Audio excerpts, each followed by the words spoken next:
बिस्मिल्लाहिर्रहमानिर्रहीम। दोस्तों अस्सलाम वालेकुम। करोड़ों दरूद व सलाम हज़रत मोहम्मद मुस्तफ़ा सल्लल्लाहु अलैहि वसल्लम पर और उनकी आल पर। 29 नवंबर 2022 बरोज़ मंगल। सबसे पहले तो डॉलर करेंसी रेट और इंटरनेशनल मंडी में सोने की कीमत और आखिर में पाकिस्तान में सोने की कीमत बताएंगे और साथ आज ये भी बताएंगे कि ये शरह सूद का क्या मामला है जिसके कहते हैं कि बढ़ने से महंगाई का एक पाकिस्तान में तूफान आ जाएगा। आखिर में इस पर बात करेंगे। डॉलर 224 रुपये पर 2 पैसे का सिर्फ इजाफा होता है कि ओपन मार्केट में धड़ाधड़ जनाब ना 2-2 रुपये सारी करेंसियां बढ़ना शुरू हो जाती हैं। 228 230 बता रहे हैं लेकिन 240 रुपये भी डॉलर नहीं मिल रहा। पाउंड 284 286, यूरो 245 247, सऊदी रियाल 62 रुपये 50 पैसे और 63 रुपये 50 पैसे पर। इंटरनेशनल मंडी में अगर हम सोने की कीमत देखें तो 1753 और 1754 डॉलर तक कीमत चल रही है। अगर हम 1 ग्राम सोना US डॉलर में परचेज करें तो 56.37 डॉलर का 1 ग्राम सोना आएगा। अगर हम 1 किलो सोना परचेज करें इंटरनेशनल मंडी में तो 56,370 डॉलर का 1 किलो सोना आएगा। और अगर हम 1 तोला परचेज करें तो 56 यानी 657 डॉलर का 1 तोला सोना आएगा। 11 ग्राम 664 मिलीग्राम। दुबई के अंदर 211 दिरहम का, सऊदी अरेबिया के अंदर 213 रियाल का 1 ग्राम सोना आएगा। पाकिस्तान के अंदर चांदी का रेट 1750 रुपये पर तोला है। पाकिस्तान के अंदर जो अभी इन्होंने रेट खोला है मंडी है 1754 डॉलर और रेट खोला है इन्होंने 1,61,700 रुपये में पीस दे रहे हैं और 1,61,200 रुपये में पीस की खरीदारी कर रहे हैं। 1,60,700 रुपये में रवा दे रहे हैं और 1,60,200 रुपये में रवे की खरीदारी कर रहे हैं। 1,38,630 रुपये का 10 ग्राम सोना आएगा पाकिस्तान के अंदर और 1 ग्राम कीमत आ गई 13,863 रुपये का 1 ग्राम सोना आएगा। दोस्तों कोई मंडी भी इतनी नहीं बड़ी बल्कि कम ही है और डॉलर भी कोई इतना इजाफा नहीं हुआ, लेकिन सट्टेबाजों ने इतना फ़ायदा उठाया हुआ है। आज अगर डॉलर पे ये कंट्रोल डाल लेते हैं तो मैं समझता हूँ ज़्यादा नहीं तो 15,000 रुपया पर तोले पर सोना नीचे आना बनता है। और आखिर में आप ये भी देखिएगा कि ये शरह सूद का क्या मामला है। अगर इस शरह सूद का टॉपिक अच्छा लगा तो कमेंट्स करिएगा, वरना स्किप करके खामोश हो जाइएगा। शरह सूद जो पैसे हम लोग बैंकों में जमा करवाते हैं, खुद अपनी रकूम बैंकों में अकाउंट में रखवाते हैं प्रॉफिट एंड लॉस अकाउंट में, या फिर हम प्रॉफिट के लिए अकाउंट में रकम रखवाते हैं और बैंक उसके ऊपर साल के बाद जो मुनाफा देता है, जिसे हम मुनाफा कहते हैं, वो बेसिकली बैंक वाले उसे मार्कअप भी बोलते हैं, इंटरेस्ट भी बोलते हैं और इसको सूद भी बोला जाता है। तो इसके ऊपर जो परसेंटेज तय की जाती है ये स्टेट बैंक ऑफ पाकिस्तान तय करता है, इसको बोलते हैं शरह सूद। और इन्होंने ये इजाफा कर दिया है 15 से 16% कर दिया। यानी अगर आपका 1 लाख रुपया पूरा साल बैंक में पड़ा रहेगा तो उसके ऊपर जो मुनाफा देंगे वो 16,000 रुपया देंगे। लेकिन आम लोग नहीं जानते कि 2.5% ज़कात की कटौती और बैंक के खर्चे काट कर आपके हाथ में सिर्फ 13,000 रुपया ही आता है।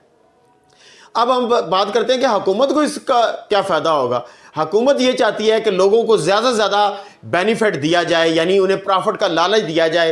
तो ये सारी की सारी रकमें जो मार्केटों में फिर रही हैं, कोई ज़मीनें खरीद रहा था, कोई गाड़ियाँ खरीद रहा था, कोई फिशन के फार्म बना रहा था, कोई डेयरी फार्मिंग में अपने पैसे लगा रहा था, अब वो बैंकों में उठा ले आएंगे। लेकिन लाएंगे कौन लोग? सिर्फ और सिर्फ पेंशनर, जिनको पेंशन मिलती है 7 लाख 8 लाख 6 लाख। वो लोग आम जगह पैसा लगाने में रिस्क महसूस करते हैं। वो कहते हैं कि यार हमारा पैसा बड़ी मेहनत से हमने ये पेंशन मिली है, कहीं ज़ाया ना चला जाए। तो वो लोग बैंकों में, कौमी बचत के बैंक में रखवा देते हैं या दीगर बैंकों में फिक्स डिपॉजिट पे लगवा देते हैं। उसके ऊपर जो परसेंटेज तय की जाती है वो इसे शरह सूद भी बोलते हैं।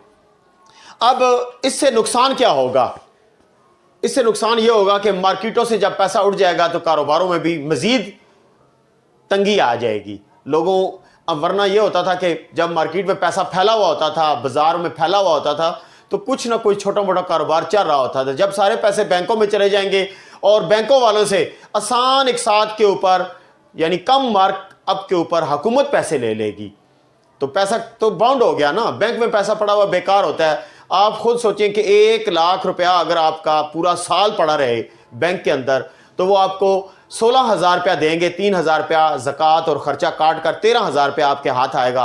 तो आप एक साल अगर कोई अच्छा कारोबार करना चाहें वैसे क्योंकि कारोबारी हालात भी अच्छे नहीं हैं, हुकूमत को चाहिए था कि बजाय इसके कि वो कारोबारी तरफ आते, लोगों को खुशहाली आती, लेकिन इन्होंने अपनी जान छुड़ाने के लिए बैंकों में मार्कअप ज़्यादा कर दिया ताकि बैंकों में लोग पैसा ज़्यादा फेंकें और हम उनसे आसान एक साथ के ऊपर पैसा लेकर हुकूमत चला लें। लेकिन इसके साइड इफ़ेक्ट बहुत ज़्यादा मार्केटों में आते हैं और आपको भी नज़र आ जाएंगे। महंगाई का तूफ़ान किस तरह आएगा? महंगाई का तूफ़ान इस तरह आएगा कि ये तो वो लोग हैं जो पैसे जमा करवाते हैं और इन्हें प्रॉफिट मिलता है। जो लोग पाकिस्तान के अंदर इंडस्ट्रियाँ लगाते हैं, मिलें लगाते हैं, फैक्ट्रियाँ लगाते हैं, छोटे कारोबार के लिए, बड़े कारोबार के लिए कर्जे लेते हैं, गाड़ियों के लिए, दीगर चीज़ों के लिए कर्जे लेते हैं, उन्हें भी ये मार्कअप 16,000 साल का 1 लाख रुपए पर अदा करना पड़ेगा।